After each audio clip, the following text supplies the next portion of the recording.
बिस्मिल्लाहिर्रहमानिर्रहीम। Student calculus की book है, उसमें 8 चैप्टर है 3D का।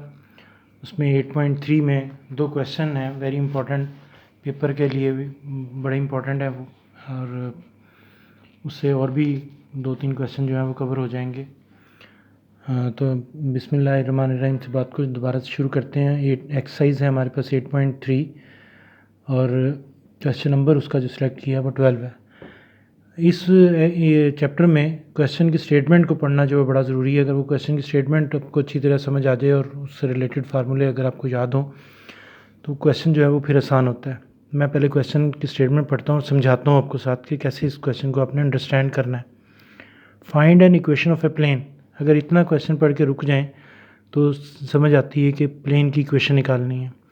अब प्लेन जो है, अब देखिए मैं आपके सामने एक प्लेन बना देता हूँ, इसके ऊपर बेशुमार पॉइंट पड़े हुए हैं। बेशुमार पॉइंट, वो कहता है कि इसका हर point, each of whose point, यानी कि हुज से मुराद ये प्लेन है, इस प्लेन का हर पॉइंट जो है is equal distance, equal distance पर, इक्वल डिस्टेंस का मतलब है इक्वल फासले पर, बराबर फासले पर है। कहाँ से? From the point this and this, यानी कि इस पर कोई भी आप पॉइंट ले लें, उस पॉइंट का इस पॉइंट से डिस्टेंस निकाल लें, उस पॉइंट का इस पॉइंट से डिस्टेंस निकाल लें, वो उन दोनों को आपस में आपने क्या कर लेना है, इक्वल डिस्टेंस मिलना है कि उन्हें आपस में इक्वल रख लेना है। जब आप इतना काम करेंगे तो वहाँ से प्लेन की इक्वेशन जो है वो आ जाएगी। बस इतना सा क्वेश्चन है। डिस्टेंस फार्मूला जो है वो वही पुराना इंटर वाला ही है, रास्ते में हम उसे दोबारा सीखते भी हैं। सबसे पहले क्या करेंगे, इस प्लेन पर एक वेरिएबल पॉइंट, कहीं पर भी कोई पॉइंट लेना हो तो उसे हम कहते हैं वेरिएबल पॉइंट। वेरिएबल पॉइंट ले लेंगे। जब वेरिएबल पॉइंट लेते हैं तो उसमें 1 2 3 वगैरह नहीं लेते, बल्कि एक्स वाई जेड लेते हैं।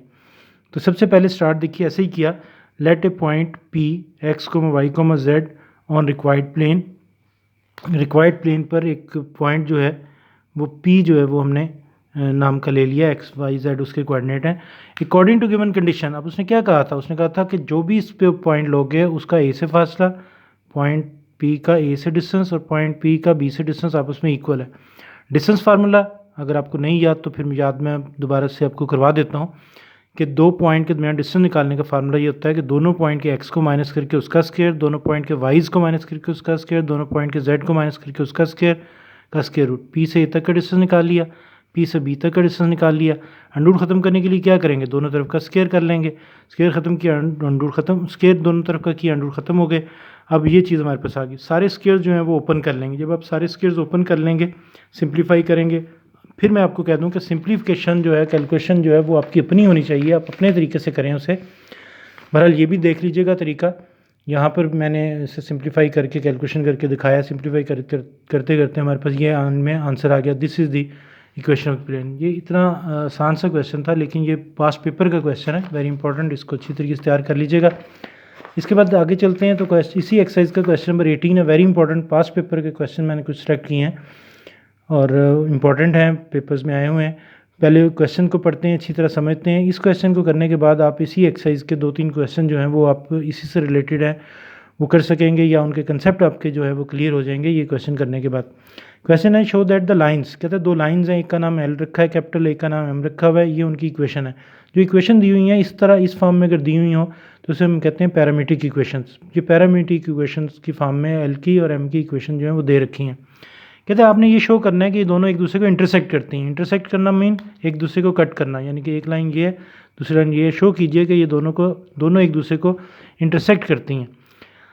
अब अगर ये इंटरसेक्ट करती हैं तो फिर उसके बाद क्या करना है, कहता है कि फिर आपने क्या करना है कि एक find also equation of a plane, एक प्लेन की इक्वेशन निकालनी है जो कि इन लाइन्स को कंटेन करता है। यानी कि देखिए ये प्लेन है, इसके ऊपर ये दोनों लाइनें जो एक दूसरे को इंटरसेक्ट करती हैं, पहले ये प्रूव करना है और फिर ये करना है कि इस प्लेन की इक्वेशन निकालनी है जिस पर ये दोनों लाइनें जो हैं वो पड़ी हुई हैं।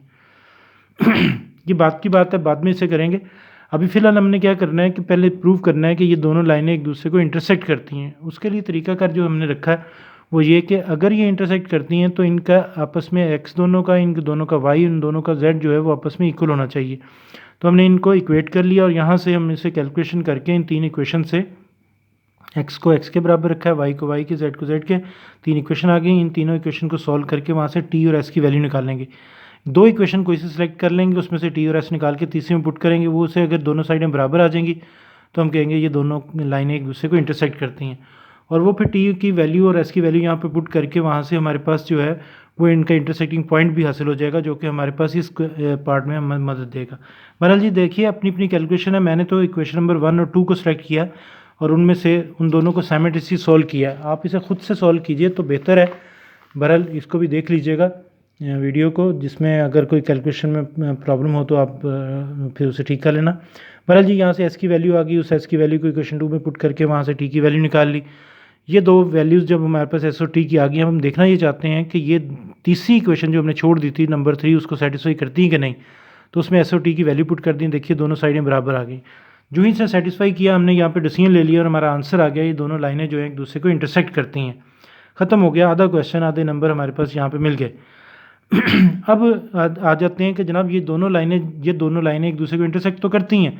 अब जिस प्लेन के ऊपर ये पड़ी हुई हैं उस प्लेन की इक्वेशन निकालनी है। तो सबसे पहले हमने क्या किया कि टी की वैल्यू जो है वो उस जो इक्वेशन नंबर एल थी उसमें पुट करके वहाँ से हमारे पास एक्स वाई जेड की वैल्यू यानी कि पॉइंट आ गया। किसी ने कहा जनाब अगर ये मैं वैल्यू जो है वो मैं एम में पुट करके निकाल लूँ तो वहाँ से भी पॉइंट आ सकता है। तो जी जनाब वहाँ से भी पॉइंट आएगा और आप चाहते हैं तो वहाँ से पॉइंट निकाल लें। बहरहाल मैंने तो लाइन एल में से जो है वो पॉइंट निकाला। अब आ जाते हैं जनाब इक्वेशन ऑफ द प्लेन के लिए। हमें किसी भी प्लेन के लिए एक नॉर्मल लाइन जो है उसके डायरेक्शन रेशियो जो है वो हमारे पास अगर आ जाएँ तो फिर हम आगे काम करते हैं। तो उसके लिए दी गई लाइनों के डायरेक्शन रेशियोज से हम इस लाइन के जो नॉर्मल लाइन होती है उसके डायरेक्शन रेशियोज निकालेंगे अभी। लेकिन पहले जो दी गई लाइंस हैं उनके ज़रा डायरेक्शन रेशियोज पहले निकाल लें। तो जो लाइन दी हुई थी उसमें एक्स वाई जेड की वैल्यूज़ थी, उनको इस तरह अरेंज किया कि वो टी एक तरफ आ गया तीनों का। अब तीनों के क्योंकि टी के इक्वल हैं तो तीनों आपस में इक्वल होंगे। यहाँ से जो ओवर में चीज़ें पड़ी होती हैं ये इस लाइन के डायरेक्शन रेशियोज आ जाते हैं। यहाँ पे लिख दिया direction ratios of line L जो है वो हमारे पास लाइन एल के डायरेक्शन रेशियोज जो हैं वो ये आ गए। इसी तरीके से सारा वर्क किया लाइन एल पर एम पर, उस पर भी इसी तरह काम किया, तीनों इक्वल टू एस आ गए और उनको इक्वेट कर लिया। वहाँ से जो ओवर में तीन चीज़ें पड़ी होती हैं इसके डायरेक्शन रेशियोज आ जाते हैं। अब हमने जो प्लेन निकालना है उसकी नॉर्मल लाइन के डायरेक्शन रेशियोज हमने लेट कर लिए कि वो हैं ए बी सी। अब देखिएगा जो लाइन प्लेन के ऊपर पड़ी होगी, जो भी लाइन प्लेन के ऊपर पड़ी है वो अपनी नॉर्मल लाइन, नॉर्मल क्या कहते हैं परपेंडिकुलर लाइन को, अपनी नॉर्मल लाइन के साथ वो क्या होगी कितने का एंगल बना रही होगी 90 का। तो जब दो लाइनें आपस में परपेंडिकुलर हों यानी कि 90 का एंगल बना रही हों तो उनकी डायरेक्शन रेशियोज़ के प्रोडक्ट का सम जो है वो इक्वल टू 0 होता है। तो बस इसी का फ़ायदा उठाते हुए पहली लाइन के डायरेक्शन रेशियोज़ देखिए ये नज़र आ रहे हैं, दूसरी के डायरेक्शन रेशियोज़ ये नज़र आ रहे हैं और जो रिक्वायर्ड प्लेन की नॉर्मल लाइन है उसके direction ratios A B C let किए हुए ये नज़र आ रहे हैं। उनके डायरेक्शन रेशियोज़ की प्रोडक्ट का सम इक्वल टू 0 रख लिया।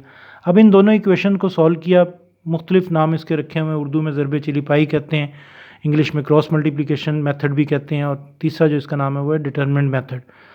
पर सीख लीजिएगा, अगर आपको तरीका आता है तो आप अपने तरीके से कीजिए। ये भी एक तरीका देखिए आपको अच्छा लगेगा। सबसे पहले ये जो ए बी सी हैं जिनकी वैल्यू हमें निकालनी है वो लिख लेते हैं। ये दरमियान वाला जो बी, दरमियान में जो रकम है उसका तो हमेशा माइनस अपनी तरफ से लिखते हैं और इक्वल के निशान डालते हैं। अब ये डिटरमिनेंट कैसे बना, ए के नीचे लिखा गया जो डिटरमिनेंट है उसके लिए क्या कीजिए कि ए को छुपा लीजिए। अब बाकी आप देखिए बी और सी के जो कोफिशिएंट आपको नज़र आ रहे हैं ऊपर और नीचे उनका, ये देखिए दो रोज़ 1 -3 यहाँ से और -4 एंड -5 यहाँ से आ गया। बी के लिए बी इसको छुपा लीजिए। अब यहाँ से 2 4 देखिए 2 4 और -3 -5 ये। फिर सी है तो सी को छुपा लीजिए और यहाँ से देखते हुए यहाँ से कॉलम बना लीजिए। डिटरमिनेंट आपको ओपन करना आता है, 2/2 का डिटरमिनेंट ये ओपन किया हुआ है, सिंप्लीफाई कर ली। इस तरह ए बी सी की वैल्यू जो है हमारे पास ये हासिल हो गई। Equation of the plane which is passing through. अब हमारे पास आपको याद है कि जो प्लेन हमारे पास है उस पर दो लाइनें पड़ी हुई हैं और दो लाइनें आपस में इंटरसेक्ट कर रही हैं और उनका ये पॉइंट निकला हुआ है, यानी कि ये पॉइंट जो है इस प्लेन पर भी लाई कर रहा है। तो पॉइंट प्लेन के ऊपर एक पॉइंट हमें मिल गया 1,1,1 और इस प्लेन की जो नॉर्मल लाइन है, अब नॉर्मल लाइन मैं यहाँ पे दिखा देता हूँ आपको, ये नॉर्मल लाइन, इसके जो डायरेक्शन रेशियोज़ हैं ये ए बी सी ये हमने निकाल के रखे हुए हैं। अब इसके डायरेक्शन रेशियोज़ भी हैं और प्लेन पर एक पॉइंट भी है। तो एक फार्मूला होता है, अगर हमें एक पॉइंट मिल जाए प्लेन के ऊपर और उसकी नॉर्मल के डायरेक्शन रेशियोज मिल जाएँ तो फार्मूला होता है x माइनस उस पॉइंट का x, y माइनस उस पॉइंट का y, z माइनस उस पॉइंट का z और साथ मल्टीप्लाई कर देते हैं इसके साथ a, इसके साथ b और इसके साथ c। ये a b c कहाँ से आएंगे वो पीछे हमने निकालने हैं, वो वैल्यू यहाँ पे उठा के पुट कर दी।